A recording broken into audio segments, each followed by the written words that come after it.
사도행전 강의 34번째 시간으로 복음에 대한 상반된 반응이라는 제목으로 말씀을 보겠습니다.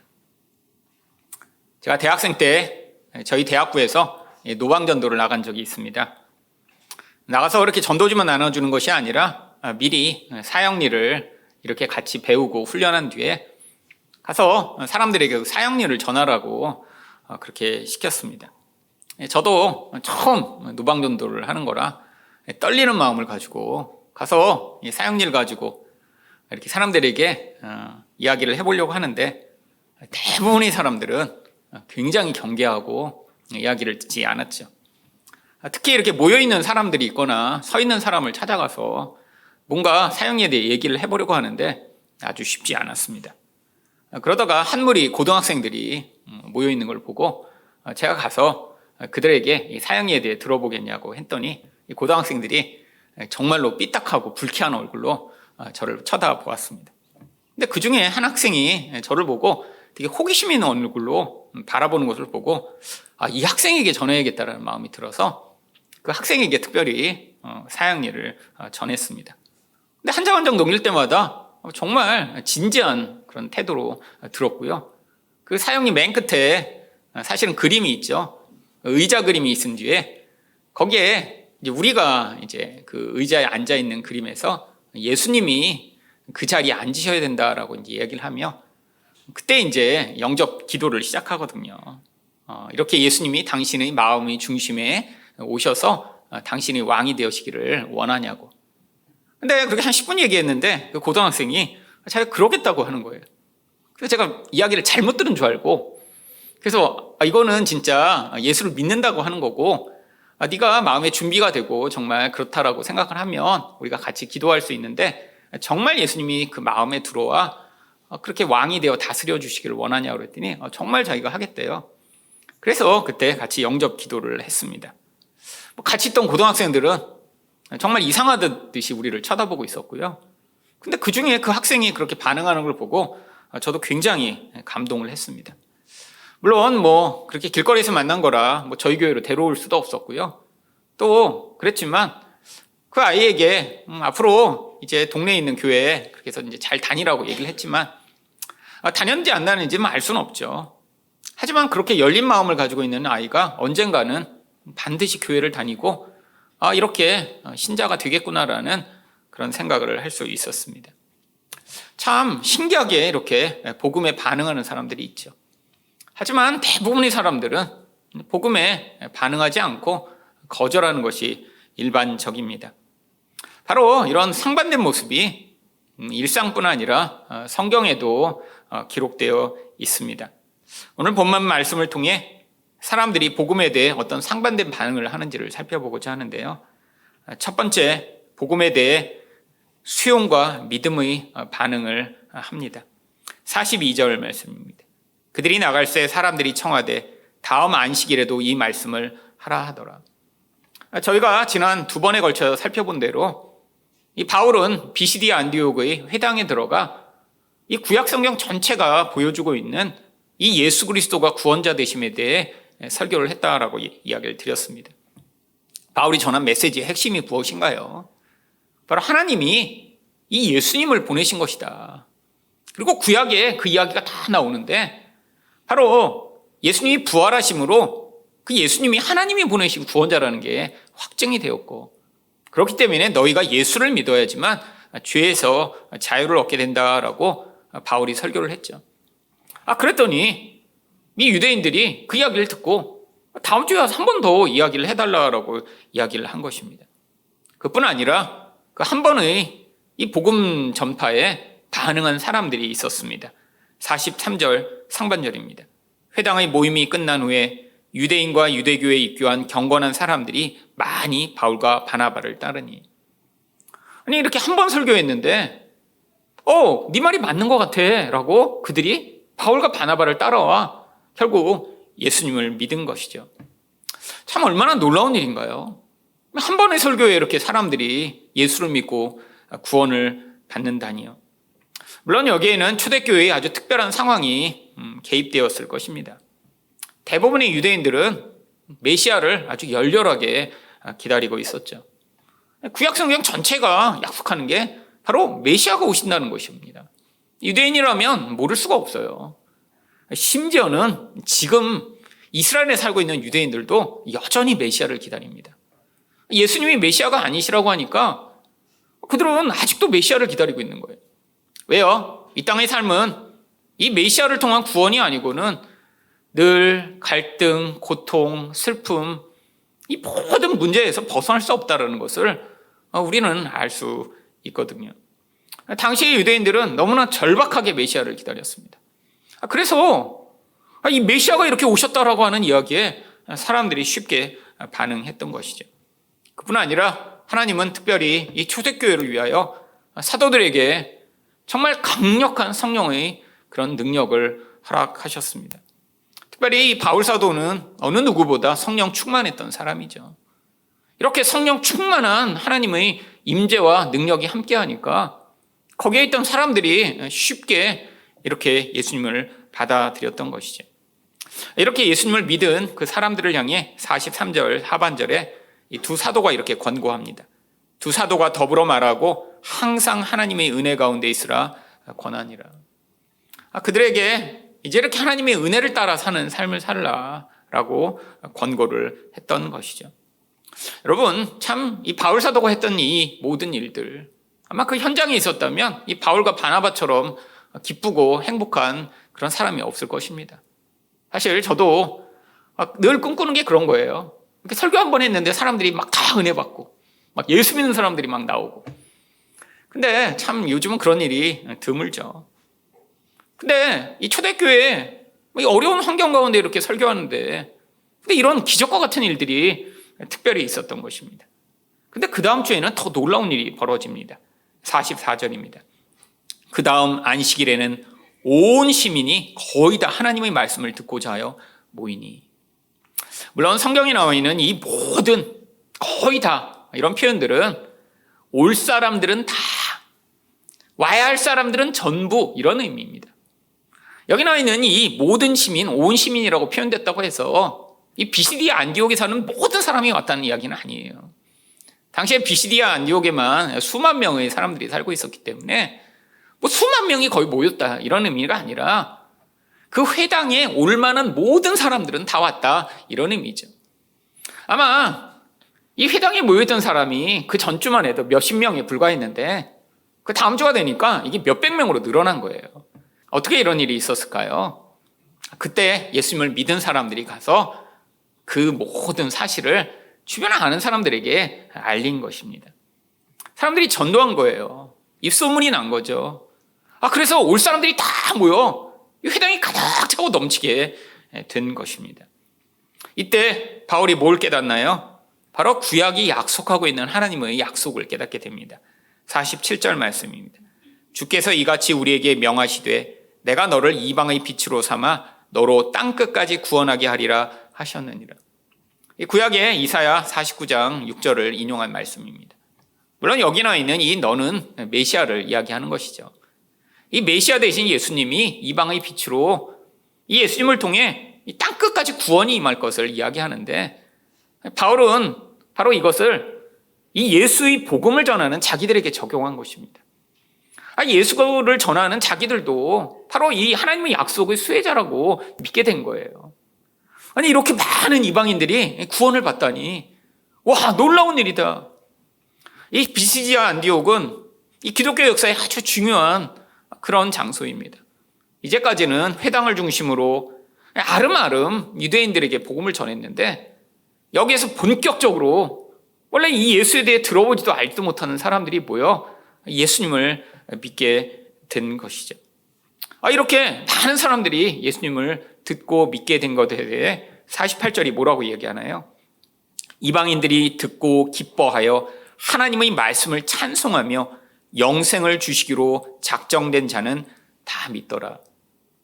아마 이미 회당에 모여있던 유대인들 말고 그 다음 주에 모였던 사람들은 거기에 살고 있던 다 이방인들이었던 것 같습니다. 근데 이 이방인들이 다 믿던 거예요. 그랬더니 성경이 뭐라고 얘기하죠? 영생을 주시기로 작정된 자는 다 믿더라. 여러분, 이거는 성경에서 아주 중요한 제한적 속죄라고 하는 신학의 바탕이 되는 구절입니다. 이 제한적 속죄라고 하는 의미가 무엇이냐면 예수님의 죽음으로 말미암는 이 속죄의 은혜가 바로 하나님이 이미 정해놓으신 사람들에게 영향력을 미친다라고 하는 것이죠. 이 제한적 속죄의 반대말이 보편적 속죄론입니다. 이것은 무엇이냐면 예수님이 죽으신 그 속죄의 능력이 모든 사람들에게 미치는데 거기에서 자기가 믿기로 작정한 사람들은 구원을 받는다라고 주장하는 것이죠.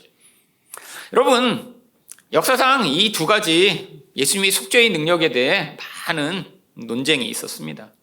근데 이게 확증적으로 이런 보편적 속죄론이 이단이라고 결정이 된 게 바로 이 칼빈의 5대 강령이 나오고 종교 회의를 거쳐서이죠. 이 알미니안주의라고 하는 주의자들은 이 보편 속죄론을 주장했습니다. 예수님의 이 죽으심이 하나님이 모든 사람이 구원받기를 원하시니까 그 모든 사람을 위해 예수님은 죽으신 것이다. 근데 인간이 거기서 내가 구원받겠습니다. 나를 구원해 주세요 라고 하는 그 사람들, 그 믿음을 발휘한 사람들이 구원을 받는 것이다. 여러분, 하지만 이 성경의 맥락과 이 성경의 신학에 의하면 바로 이런 보편 속죄론은 잘못된 것입니다. 왜냐하면 하나님이 모든 사람들이 구원받기를 원하시는데 근데 구원을 다 받지 못한다면 우리 하나님은 무능한 하나님이 되어버리시거든요. 하나님은 원하시는 거 다 할 수 있어야 돼요. 그러니까 하나님이 구원하시고자 한 사람들이 다 구원되는 것, 이게 바로 성경이 이야기하고 있는 것이죠. 여러분, 우리는 누가 구원받는지 안 받는지 절대로 알 수가 없습니다. 우리가 할 일은 뭐예요? 아니, 사람들 가운데 누군가 구원받을 사람을 하나님이 이미 작정해 놓으시고 준비하셨다라는 믿음을 가지고 사람들에게 복음을 전하는 것입니다. 우리 삶이 그 복음의 그런 전달자가 되도록 우리가 살아갈 때 하나님이 언젠가 어떤 과정을 통해서 하나님이 예정한 사람들을 그 복음의 구원의 길로 인도하시는 것이죠. 여러분, 누군가 구원을 받았자면 그 다음에야 이 사람이 하나님이 작정한 사람이구나 알게 되는 것입니다. 여러분, 우리도 마찬가지입니다. 여러분, 우리가 결단을 했으니까, 우리가 그 순간에 예수를 믿었으니까 구원을 받은 게 아니라 사실은 하나님이 이미 우리를 태초부터 정해놓으셨기 때문에 우리가 그때 그렇게 반응할 수 있었고 우리가 구원을 받은 것이죠. 왜냐하면 성경은 인간은 절대로 하나님에게 반응할 수 없는 바로 이렇게 전적으로 타락한 존재라고 이미 배경을 우리에게 제시하고 있기 때문에 거기에서 우리는 하나님께 절대 반응할 수 없는데 하나님의 은혜를 받은 자들만 이렇게 믿음으로 반응하는 것이죠. 여러분, 이런 놀라운 이런 복음의 능력이 나타나서 어떻게 됐나요? 49절입니다. 주의 말씀이 그 지방에 두루 퍼지니라. 하나님이 이 모든 초대교회의 역사를 통해 복음이 이제 온 세상으로 전파될 그런 놀라운 역사를 시작하셨던 것이죠. 또한 이런 복음의 능력이 이렇게 강력하게 임하니까 그 은혜의 자리에 참여한 자들은 어떤 감동을 경험하나요? 52절 말씀입니다. 제자들은 기쁨과 성령이 충만하니라. 여러분, 성령이 충만하여 결국 그것이 그들에게 큰 기쁨을 가져왔음을 보여주고 있습니다. 이처럼 복음이 처음 전파될 때 바로 이 비시디아 안디옥뿐 아니라 세계의 많은 곳에서도 이런 비슷한 일들이 있었죠. 여러분, 특별히 우리가 살고 있는 이 한국은 세계 기독교 역사 가운데 유례가 없는 이런 놀라운 부흥이 있었던 곳입니다. 특별히 지난 60년부터 80년 사이의 약 30년의 기간처럼 이런 급속한 성장을 이룬 그런 놀라운 일은 세계 역사에도 찾아볼 수가 없습니다. 지난 45년 한국이 해방되었을 당시 한국 남북한의 전체 인구가 약 2,500만 정도였습니다. 근데 그때 기독교 신자가 35만 명 정도였어요.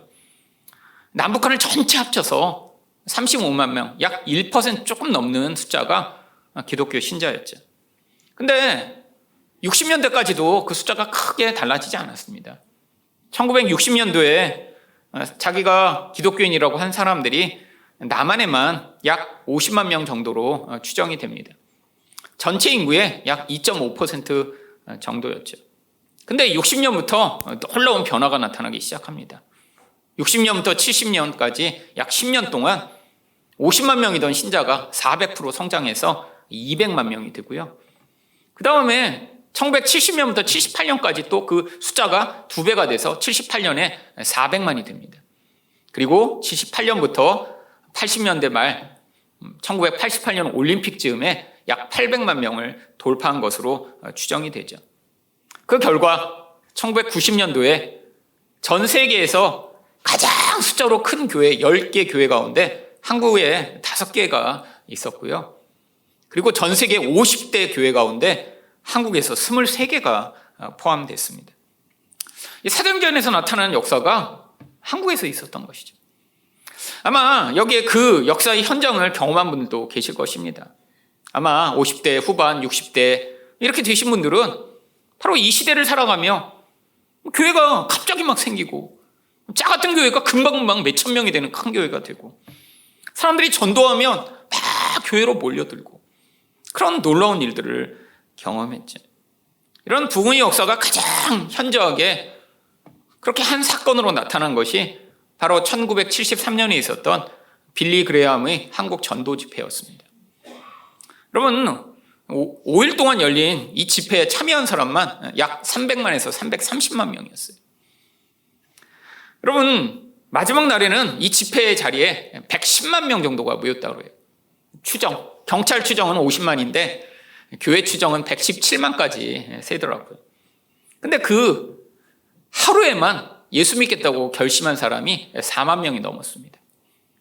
이 전도 집회 날 5일 동안 내가 예수 믿겠다고 한 사람이 7만 2천 명이나 되죠. 여러분, 근데 이 부흥의 시대가 이제 다 지나가 버렸죠. 여러분, 이런 부흥을 다시 주세요라고 아무리 기도해도 한국에 다시는 이런 부흥은 임하지 않을 것입니다. 왜요? 그게 하나님이 세상 가운데 복음을 전파할 때 사용하시는 이런 일반적인 방법이기 때문이죠. 마치 초대교회에 하나님이 특별한 능력과 은혜를 부으셔서 이렇게 설교 한 번으로도 사람들이 구원을 받는 이 놀라운 은혜가 임했지만 그 이후에는 하나님이 또 그 부흥의 물결을 새로운 곳으로 옮겨가시며 이렇게 사람들을 불러 모아 하나님이 백성 되게 하시는 일에 사용하시죠. 근데 왜 그 다음에 이런 부흥의 물결이 또 임하지 않는 것일까요? 여러분, 어느 집에 아기가 갑자기 많이 태어나요. 근데 그 다음에 뭐가 필요한가요?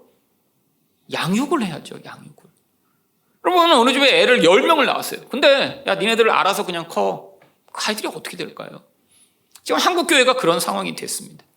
한가문에 막 800만, 900만, 1000만이다 막 하던 이야기가 있었어요. 근데 너무 많은 사람들이 교회로 몰려들었는데 제대로 말씀을 가르치지 않고 제대로 성장하지 않으며 그때부터 많은 문제가 발생하기 시작했죠. 여러분, 지금은 다시 이 바울의 설교처럼 예수 그리스도에게로 돌아가야 할 그런 시기입니다. 교회에 사람들이 많이 모여들고 그들이 원하는 것들을 교회가 채워주기 시작하면서 참 다양한 교회들이 생겨났어요. 여러분, 교회의 생명력은 얼마나 많은 사람들이 모여있냐에 달려있는 것이 아니에요. 교회의 생명력은 바로 예수 그리스도 그 한 분에게 있습니다. 교회와 성도가 예수 그리스도에게 집중하며 예수 그리스도만 바라보고 믿음의 중심 가운데 예수 그리스도를 온전히 붙들기 시작할 때 교회가 생명을 유지하고 성도 또한 그 생명의 능력을 경험하게 되죠. 여러분, 이 바울의 설교의 핵심이 무엇인가요? 예수 그리스도가 우리의 유일한 구원자다라고 하는 것입니다. 여러분, 우리가 사도행전에서 지금 베드로의 설교, 스데반의 설교, 바울의 설교, 그들이 훨씬 더 긴 설교를 했겠지만 우리는 그 핵심적인 내용들을 벌써 여러 차례에 걸쳐 살펴보았습니다. 근데 그들이 무슨 이야기를 했나요? 여러분, 그들은 예수 그리스도 이야기밖에 하지 않았어요. 구약을 계속 인용하며 니네들이 알고 있는 이 구약 전체가 바로 우리를 오셔서 죄에서 구원할 예수 그리스도를 이야기하고 있다고 얘기했는데 여러분, 무슨 일이 벌어졌나요? 베드로가 한 번에 설교했더니 수천 명이 한 번에 구원을 받고 스데반이 설교하고 바울이 설교함으로 말미암아 이 복음의 역사가 이 초대교회에 강력하게 전파되기 시작했습니다. 여러분, 다시 예수 그리스도께로 돌아갈 때가 되었습니다. 그동안 교회가 너무 많이 부흥하며 너무 많은 사람들이 모여들었는데, 그러면서 사람들의 필요가 너무 많았던 거예요. 예수 그리스도 말고 우리에게 다른 걸 달라. 너무 많은 다른 것들이 주어졌죠. 여러분, 이제는 교회가 예수 그리스도에게 집중하여 그 예수로부터 누리는 그 생명과 은혜를 누리는 교회가 될 때, 하나님이 이 교회를 통해 여전히 많은 사람이 이렇게 과거처럼 모여들지 않더라도 바로 예수를 통한 건강한 성도들이 세워지는 그 놀라운 은혜의 날을 허락하시라 믿습니다. 두 번째로, 복음에 대해 어떤 상반된 반응이 존재하나요? 비방과 거부의 반응입니다. 여러분, 교회가 확장되고 복음이 전파되면 반드시 마귀는 그것들을 방해하며 회방합니다. 마귀가 회방한다고 해서 영적으로만 임하는 것이 아니라 사람들을 사용하죠. 마귀가 가장 많이 사용하는 방법이 바로 45절처럼 유대인들이 그 무리를 보고 시기가 가득하여 바울이 말한 것을 반박하고 비방하는 것. 처음에는 듣고 그런 것 같아. 그래서 다음 주에도 와서 말씀을 전해달라고 했어요. 근데 그 다음 주에 어떤 일이 벌어졌나요? 아니, 그 몇십 명이 아니라 갑자기 그냥 수백 명이 모여들어서 바글바글 하니까 유대인들이 갑자기 시기가 나기 시작한 거예요. 여러분, 무슨 시기죠? 아니, 그 회당이 있었는데, 여러분, 유대인 중심의 회당에 이방인들이 몇 명이나 있었겠어요?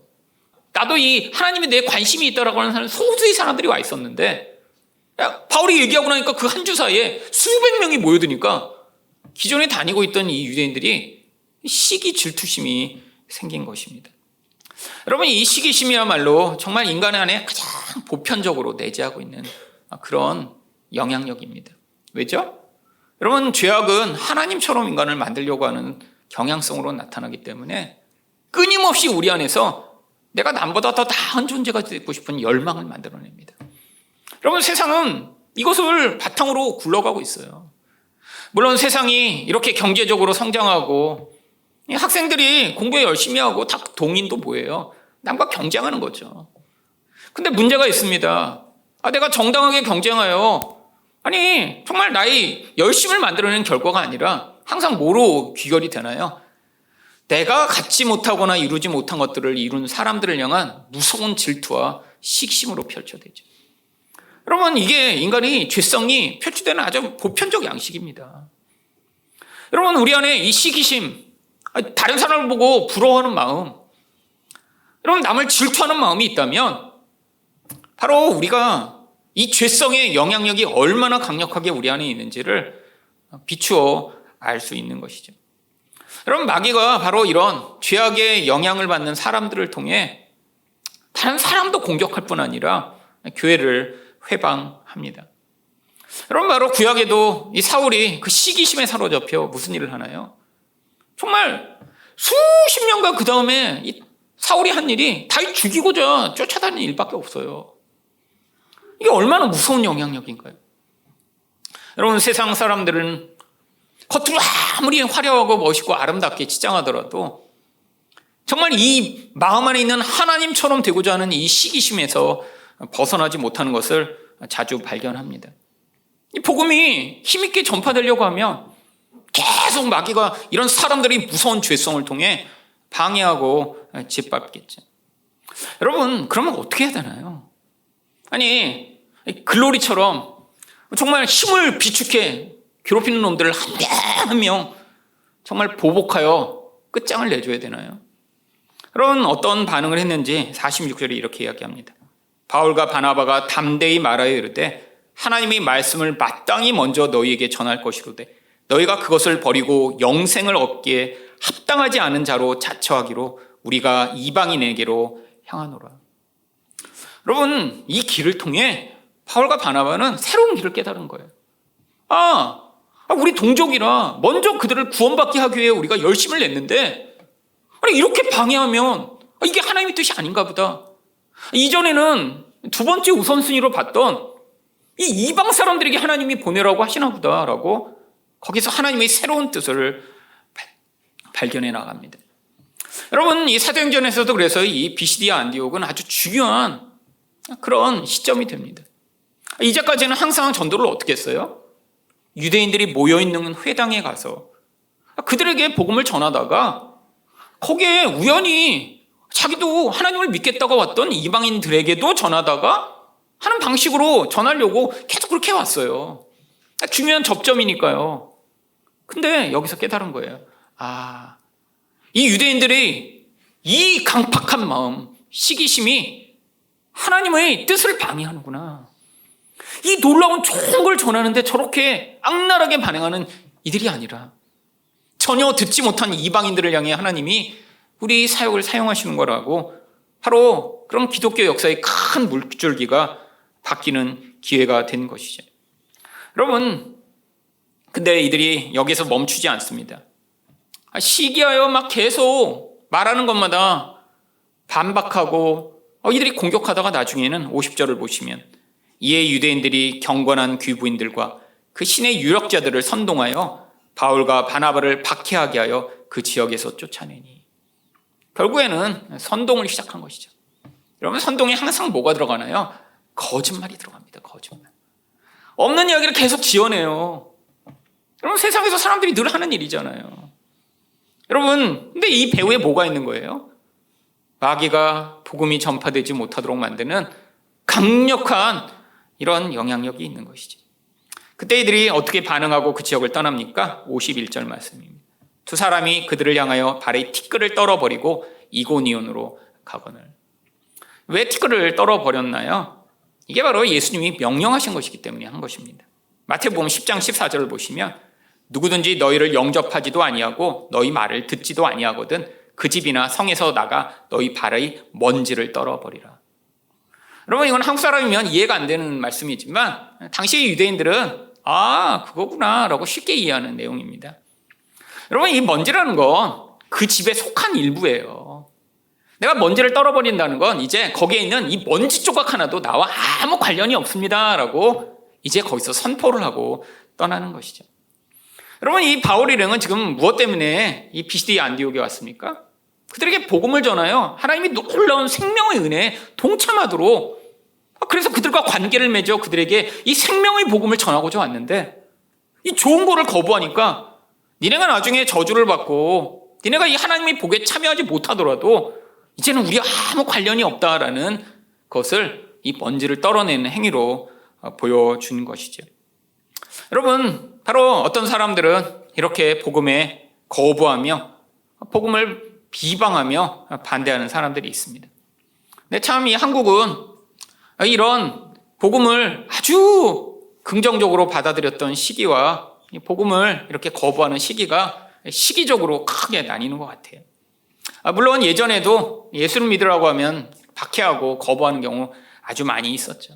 근데 기본적으로 사람들이 바로 기독교에 열려 있었고 교회를 나오기를 좋아했습니다. 근데 지금은 어떤 시대인가요? 바로 기독교에 대한 환영보다는 적대감이 너무나 커진 시기가 되었죠. 여러분, 기독교 신학자들은 이 한국교회의 성장이 이렇게 성장 추세에서 감소로 꺾인 결정적 사건을 1992년에 있었던 다미 선교회 사건으로 꼽고 있습니다. 여러분, 1992년 10월 28일에 예수님 오신다고 모든 TV에서 다 방영하며 전 국민이 12월 28일 12시까지 잠도 못 자면서 텔레비에 앉아 있었던 그날 기억하시나요? 여러분, 그걸 TV에서 본 대부분의 사람들이 그때까지 기독교에 가지고 있던 그런 인식 자체가 그날을 계기로 많이 바뀌고 말았습니다. 어떤 생각을 하게 되었나요? 기독교인들 비이성적이고 광신자들이구나. 여러분, 정말 그걸 보는 그 순간, 그리고 끝나고 나오면서 사람들이 안 오셨다고 그러고 그 황당해하며 도망가는 모습. 근데 이 마포에 있던 그 다미 선교회는 그나마 그래도 그냥 자기 좋은 옷 입고 있었어요. 뭐 양복 입고 그러고 가 있었는데, 여러분, 거기서 또 분파가 많이 나왔습니다. 분파가. 그리고 그들이 이렇게 다 그때 뭐 추정 60분 이런 데 취재해 갔는데 예수님 오시는데 성경에 흰 옷 입고 예수님 맞으라고 했다고 다 하얀 옷 입고 막 그냥 산속에 앉아갖고 막 200명, 300명이 다 흰 옷 입고 거기서 앉아서 있고. 근데 그분들은 또 열정이 크잖아요. 예수님 오실 때까지 막 찬양하는데 우리가 이렇게 찬양하는 뭐 박수치라 그러면 예수님 이렇게 찬양하는 게 아니라 막 그 해병대 찬양처럼 막 그러면서 막 오실 때까지 막 그 흥분과 열광으로 하는 거를 영상으로 찍으니까 일반 사람들이 볼 때는 다 미친 사람처럼 보이죠. 근데 그게 결정적 계기가 되었습니다. 여러분, 그 이후에 기독교 인구는 지금 계속해서 줄어들고 있습니다. 뭐 한국의 기독교 신자라고 자기가 밝힌 사람이 제일 많았을 때는 1,000만 명이 넘었죠. 여러분, 지금은 주일에 출석하는 인원이 약 500만 명 정도로 예측이 됩니다. 물론 자기가 기독교인이라고 밝히는 사람까지 포함하면 약 800만이 조금 넘지만 280만에서 300만 정도는 스스로 기독교인으로 생각하지만 교회에 나오지 않는 사람이라고 추정이 되죠. 근데 이 500만 명에도 문제가 있어요. 신천지, 여호와의 증인 다 스스로 기독교인이라고 여겨서 이 500만 명 가운데 약 50만에서 60만은 이런 이단이라고 추정이 됩니다. 실제 지금 교회에 나오는 사람은 여러분 지금 400 몇십만 정도밖에 안 된다라고 하는 거예요. 주일에 또 안 나오는 사람 치면 오늘 주일에 이 시간에 예배당에 앉아있는 사람 400만이 안 될지도 모릅니다. 이거 지금 심각하죠. 그렇잖아요? 여러분 지금 한국 인구가 5천만이잖아요. 주일에 이 시간에 지금 예배드리는 사람이 400만이 안 된다라고 하면 지금 10%도 안 되는 거잖아요. 여러분 왜 이런 일이 일어났을까요?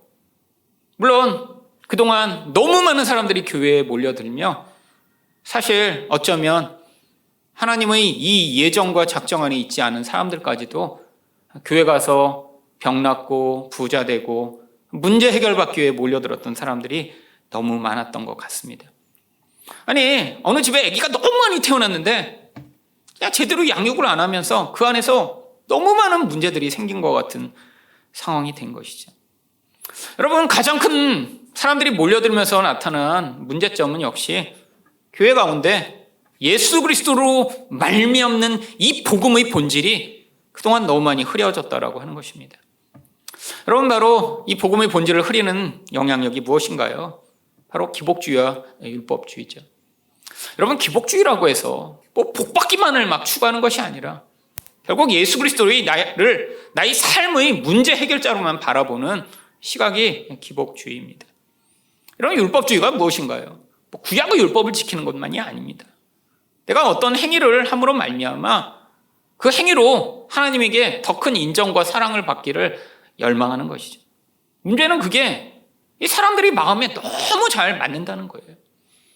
여러분 예수님은 어떻게 이렇게 우리 눈에 보이지 않는 죄만을 해결하시며 정말 영생만을 주시는 분이라고 순수하게 바라볼 수 있나요? 사실 어린아이들이 정말 엄마가 사탕 하나만 안 줘도 금방 삐지고 엄마 미워하는 것처럼 사실 많은 믿음이 없는 사람들은 눈에 보이는 수준에서 나에게 주어지는 유익을 통해 예수를 믿기 시작합니다. 근데 문제는 거기에 그냥 계속 그것들을 강화하도록 놔두는 것이 문제죠. 결국 우리 본질 안에서 이 예수 그리스도로 말미암는 이 참 생명의 은혜와 그 은혜를 누리기보다는 자꾸 그 외의 것들을 강조하고 기대하면서 바로 예수가 빠진 복음을 믿게 된 사람들이 너무 많았습니다. 여러분 이게 이 한국교회의 문제를 가져온 것이죠. 어쩌면 그동안 이런 부가적인 것들을 열망하던 사람들이 교회에 모였다. 그것들이 채워지지 않고 상처받자 떠난지도 모릅니다. 근데 또 많은 사람들이 모여들면서 또 생긴 부가적 문제가 무엇이었나요? 교회에 너무 많은 목회자가 생긴 것입니다. 여러분 60년대 이럴 때 목사가 된다 그러면 사실 너무 많은 사람들이 주변에서 말렸습니다. 여러분 목사 된다는 건 너무 빤한 길이에요. 가난하고 멸시받고 정말 비참한 인생을 사는 길이 목사 되는 길이었습니다. 여러분 60년대에 그렇게 해서 목사 된다는 분들은 진짜 소명에 충실한 그런 분들이었고요. 정말 예수를 위해 내 인생을 바치겠다는 분들이 목사가 된 분들이 많았죠. 그분들이 이제 좀 다 은퇴하셨죠. 그래서 그때 그렇게 목사 된 분들 중에 굉장히 훌륭하신 목회자들 많이 있었습니다. 근데 문제가 교회에 사람들이 많아지면서 문제가 생겼죠.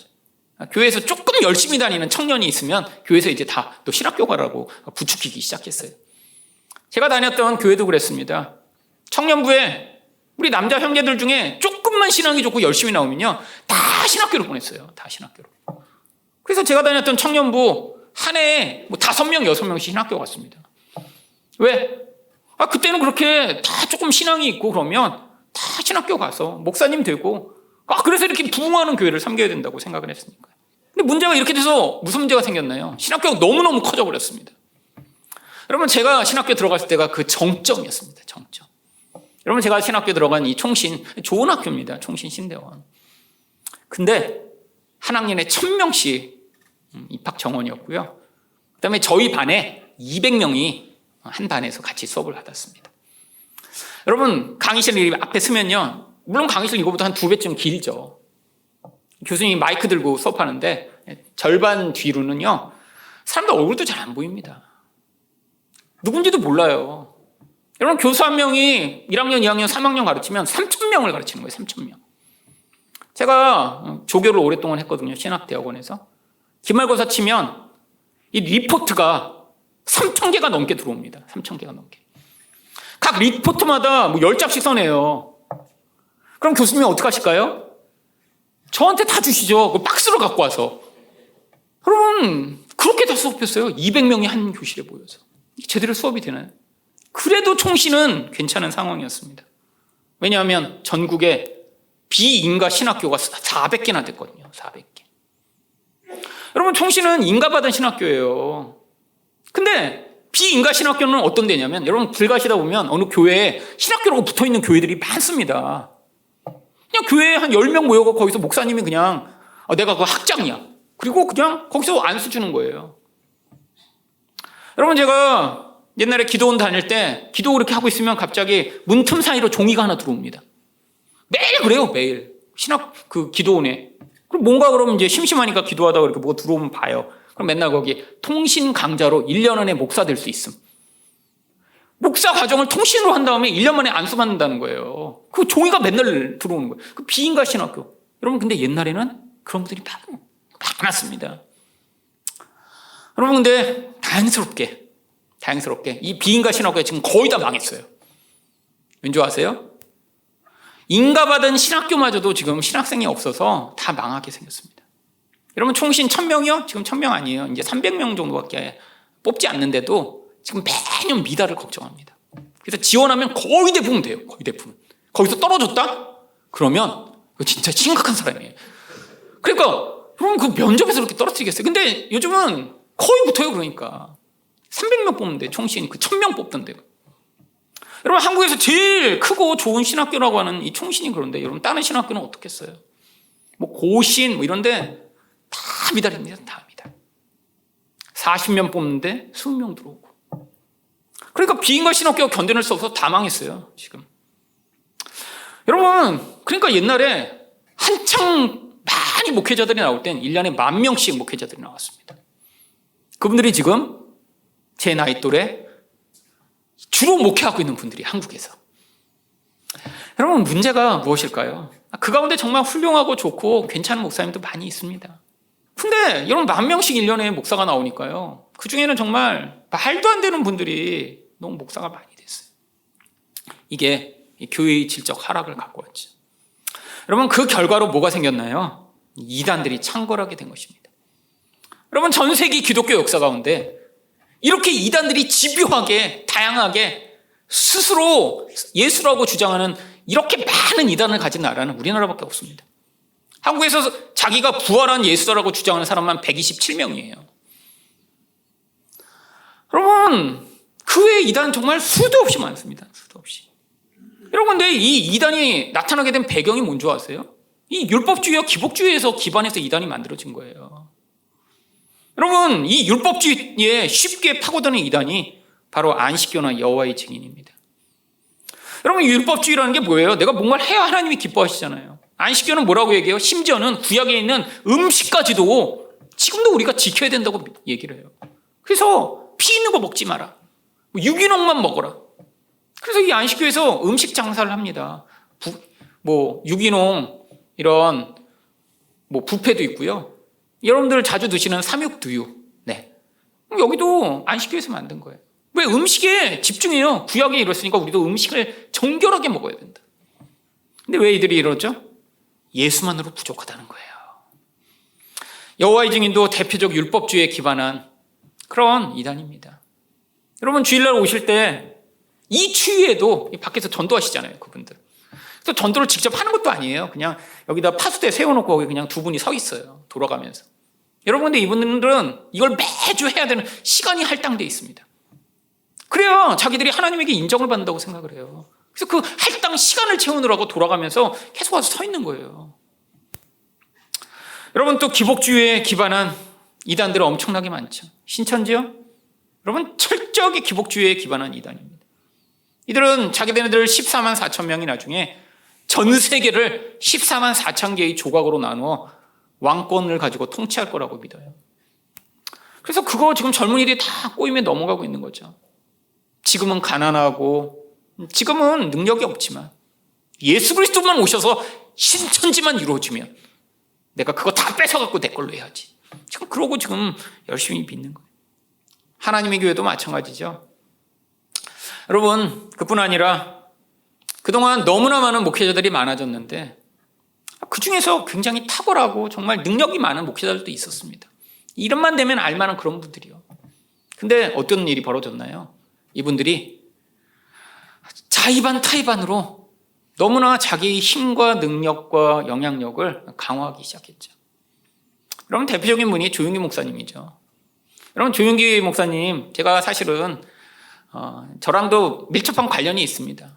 개인적으로는 모르지만 제가 그 순복음 기도원에서 오래 살았거든요. 거의 숙식을 거기서 했습니다. 거의 몇 개월씩. 근데 제가 거기서 충격받은 여러 가지 사건들이 있죠. 그럼 거기다가 플랜카드를 붙여놨는데 뭐라고 붙여놓은 줄 아세요? 예수님 사랑해요. 거기까지는 괜찮아요. 그 다음 뒷줄은 조용기 목사님 사랑해요. 예수님이랑 조용기 목사님이랑 동등이야. 여러분, 근데 그 사람도 너무 당연해요.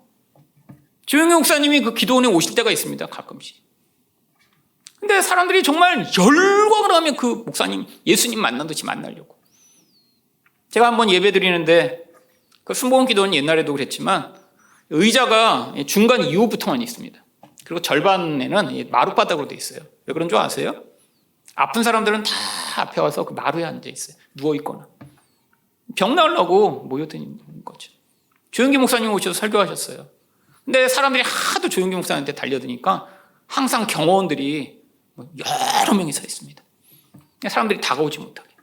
검은 양복 입고 막 이어폰 끼고 막 그냥. 근데 거기 정말 그 맨 앞쪽에 정말 저도 예배 드리면서 맨날 보던 아이가 있어요. 정말 어린 아이인데 무슨 병에 걸렸는데 정말 피골이 상접해요. 뼈만 있어요. 그 엄마가 아이라고 해도 제가 볼 때 한 초등학교 6학년쯤 되는 아이 같은데 그냥 엄마가 훅 들어요. 얼마나 가벼운지. 방법이 없으니까 거기 와서 그냥 살고 있는 거예요. 근데 조용기 목사님이 이렇게 예배를 끝나고 나가시다 걔를 본 거예요. 그래갖고 맨 앞에 있으니까 걔한테 손을 내밀어 기도해 주려고. 아이고, 목사님도 긍휼한 마음이 있으셨겠죠. 했는데 무슨 일이 벌어진 줄 아세요? 사람들이 그걸 보고 있다가 거기에 모여있던 모든 병자들이 한꺼번에 일어나 달려들기 시작했어요. 와! 여러분, 그러니까 경호원들이 그들을 다 밀쳐내며 조용기 목사님을 막아갖고 슉슉슉슉 하고 그걸 퇴장해 버리셨죠. 제가 뒤에 앉아서 저는 뭐 의자에 앉아 있다가 이야. 여러분, 거기 가서 그 조용기 목사님은 뭐 이렇게 안수한다고 뭐 다 낫는 것도 아니에요. 물론 나았겠죠, 이전에 많이. 근데 사람들이 그분을 그냥 병 낫는 그럼 뭐 천사처럼 바라보고 있는 거죠. 여러분, 그 자리를 이단의 교주들이 차지하는 건 아주 쉬운 일이었습니다. 한국에 그래서 이 교주들이 이렇게 엄청나게 많이 생겼던 거예요. 여러분도 잘 아는 많은 교주들이 있죠. 근데 이름이 안 알려진 그런 교주, 스스로 예수라고 자기를 칭하는 사람들이 127명이래요. 여러분, 이 모든 이단들이 잉태된 배경이 사실은 한국교회에 너무 많은 사람들이 몰려들어 복음이 흐려졌기 때문입니다.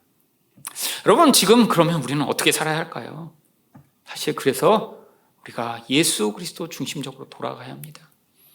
여러분, 예수님은 바로 우리 유일한 생명이 되시며 능력이 되시는 분이시죠. 여러분, 어떤 사람을 추종하고 높일 필요 없어요. 여러분, 사람은 그냥 바울처럼 역할을 하는 거예요.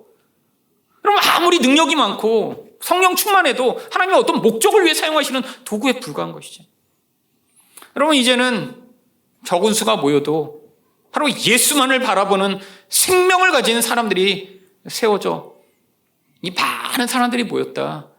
이제는 그 수가 줄어들더라도 예수의 생명이 있는 교회가 세워지는 것이 이 시대의 목적인 것 같습니다. 여러분은 정말 예수 그리스도만을 여러분의 생명의 구주로 바라보고 계신가요? 지금도 계속 예수 말고 다른 것 의존하는 우리의 이 무서운 죄성의 본질로부터 벗어나 하나님, 제가 죽을 때까지 매일매일 예수 그리스도의 생명으로 살아가는 자가 되어 하나님, 저를 통해서도 이 예수의 생명과 은혜가 다른 사람에게 퍼져나가는 그 놀라운 은혜를 맛보게 해달라고 기도하실 때 하나님이 여러분을 통해 바로 이 예수로 말미암는 놀라운 복음의 능력을 여러분의 삶과 말을 통해 드러내실 줄 믿습니다. 이런 놀라운 은혜를 경험하는 우리 하늘사랑교회 성도 되시기를 축원드립니다.